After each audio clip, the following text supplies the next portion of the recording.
Please take a second to subscribe, then like and share afterwards. We can really use your support. Thank you.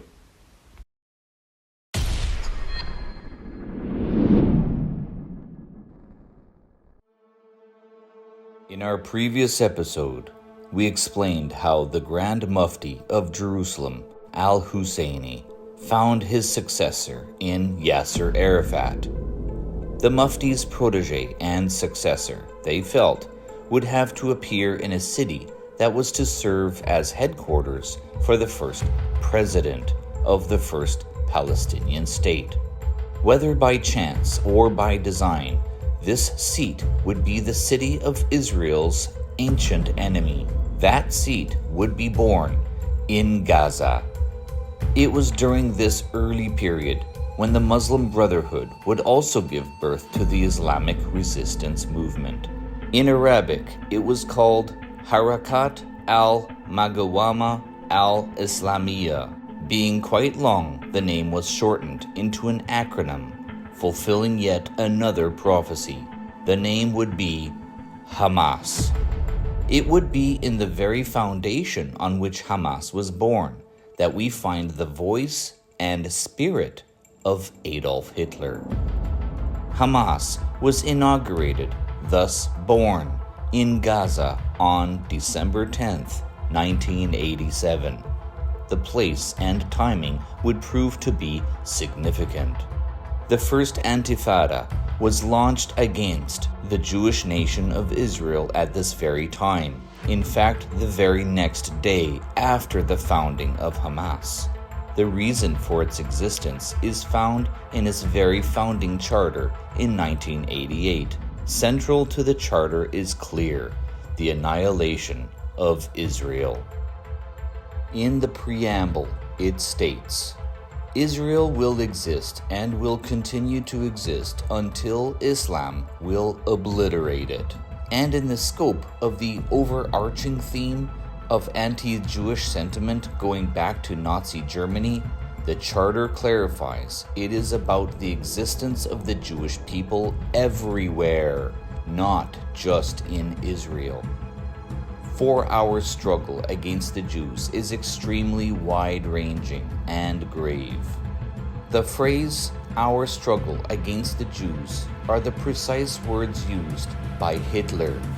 The wording and ideas found in Hitler's Mein Kampf. Even the name Mein Kampf, which means my struggle, are the very words that this Muslim Brotherhood use for the term my jihad, meaning my struggle. This is not an accident. Article 22 of Hamas's charter reads like the very madness of Mein Kampf, word for word. Much of it can be seen, like the following. They aim at undermining societies, destroying values, corrupting consciences, deteriorating character, Israel, Judaism, and Jews. Now here is where it gets eye-opening. As it wasn't enough for Hitler to declare war on the Jews in Germany only, so too with Hamas. Their charter goes far beyond this land. Today it is Palestine. Tomorrow it will be one country or another. The most raw and revealing reads, I will assault and kill, assault and kill, assault and kill. Just in case you didn't catch it the first time. The mantra of one satanically possessed.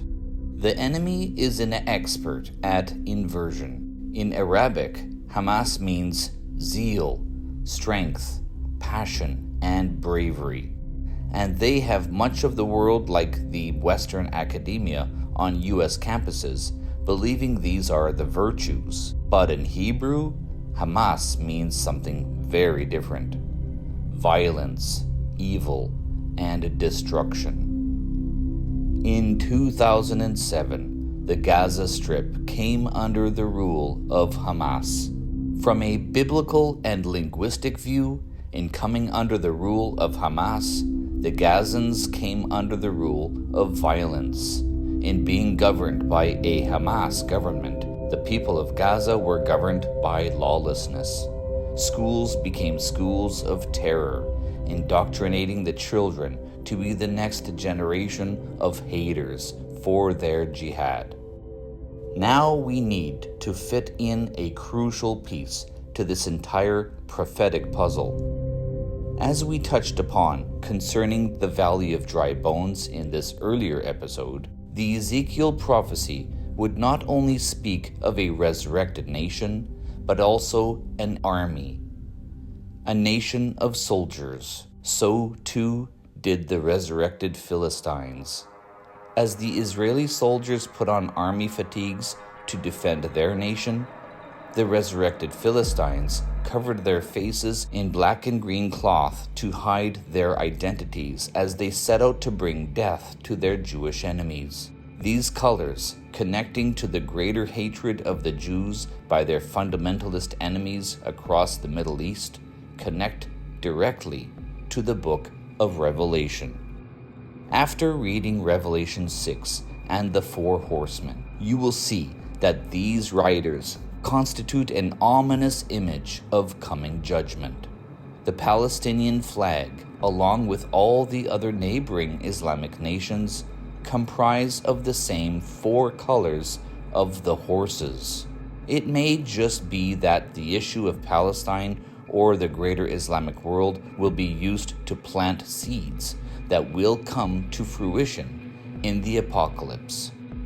The first of four horses is called Hupos Luekos in Greek. Luekos means light or white. I looked, and behold, a white horse. Revelation 6:2. The second horse in Greek is called Hupos Puros, deriving from fire. It means the color red. Another horse, fiery red, went out. The third horse in Greek is called Hupos Melos, meaning black. The fourth and final horse in Greek is called Hupos Chloros, most commonly translated as pale color, but chloros means more. In fact, every time it appears in the New Testament, it is translated to describe the color of grass. It means green. So I looked, and behold, a green horse. So the Palestinian and nearly every other Islamic national flag matches these four colors. But what about Israel's flag? Get ready for this. It has to do with the Jewish prayer shawl, the talit, made of white cloth framed with stripes, ideally of blue.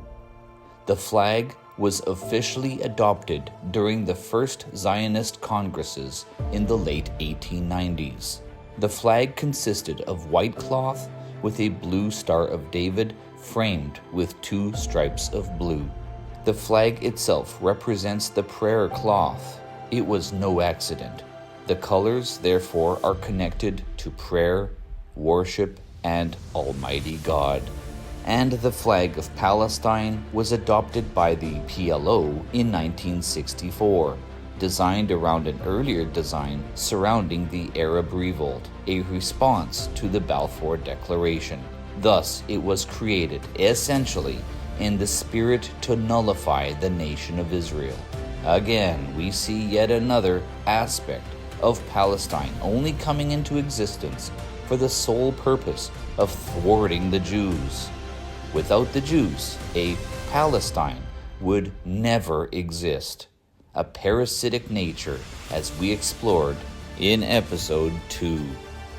The Bible is not quiet about the rise of Hamas in our times. It speaks on so many levels, and the book of Ezekiel is no exception. The Bible is so profound that it speaks to a contemporary audience of its time, yet at the same time speaking a prophetic message for the future. Hamas has risen up into a rod of wickedness. Ezekiel 7:11.